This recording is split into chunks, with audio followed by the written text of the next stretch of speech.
It could be. Don't let it go on for more than 6 or 7 hours a day. I have the same situation with my 17-year-old daughter. However, I wouldn't say my daughter works diligently during the week. In any case, even if my daughter has completed all her homework, I have a problem with her playing video games for hours on end. I don't know how many hours per day your son plays. But if left to her own devices, my daughter would easily play for 18 hours a day, stopping only to get food or go to the bathroom. She even takes the laptop into the bathroom with her. I understand the benefits. It is a great stress reliever.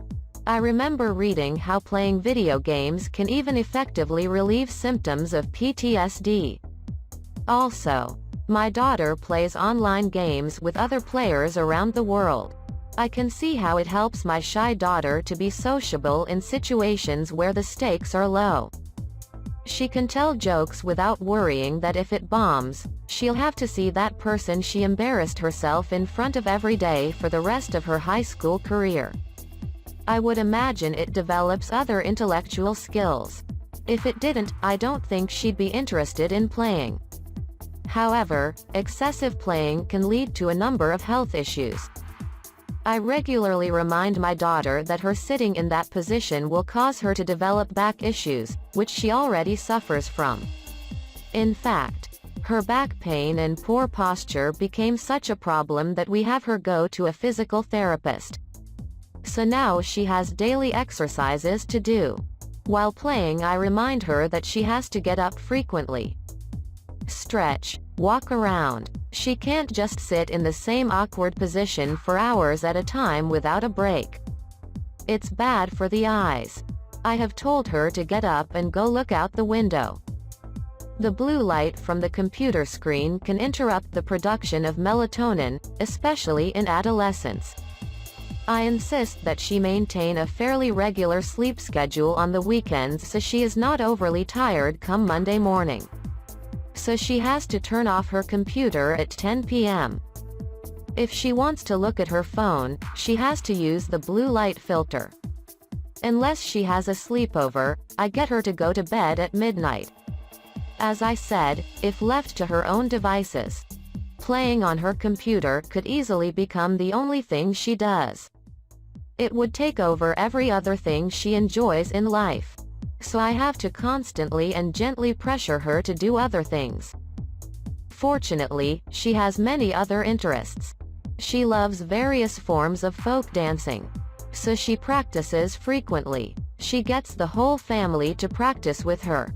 We have regular dance parties in our basement. She loves taking the dog out for a walk in a nearby park. She enjoys nature photography and spends time taking pictures of flowers, birds and other wildlife and posts them on her Instagram account. She has always been involved in raising butterflies. In spring, we plan on planting milkweed and other plants that attract butterflies. She likes to read books, so I take her to the library frequently. She is also a very good artist. So I encourage her to draw as much as she can. I'll ask her to make drawings for me to put up at my cubicle at work. Also, excessive video game playing can lead to depression. She has experienced this herself. She knows that if she spends the entire day playing video games, she will feel sad and lonely by the end of the day. I tell her she needs to spend a little time socializing with her friends every weekend. She resists this as she is a natural introvert. But she recognizes the value of her friendships. So she puts in the time and energy needed to cultivate relationships with her peers. I also try to get her to spend time with me and her family. I ask her to spend time playing with her little sister. I do this by telling her that I need a break to do some housework or grocery shopping. But I think it's important that she spend quality time with her younger sister at this point in their lives. And she seems to enjoy that time. We also try to schedule a bit of time together when my toddler is at her grandparents'. My husband and I often take her to brunch. Or she and I might make a meal together or go shopping, or do some type of crafts project. I do this by telling her that I will feel deprived of her company, which is certainly true. So she agrees to spend time with me for my sake. But in reality, I do everything I can to reduce the time she spends in her room on her computer playing games. Update. Since writing this, my daughter has really grown up. She became much more interested in all other aspects of her life.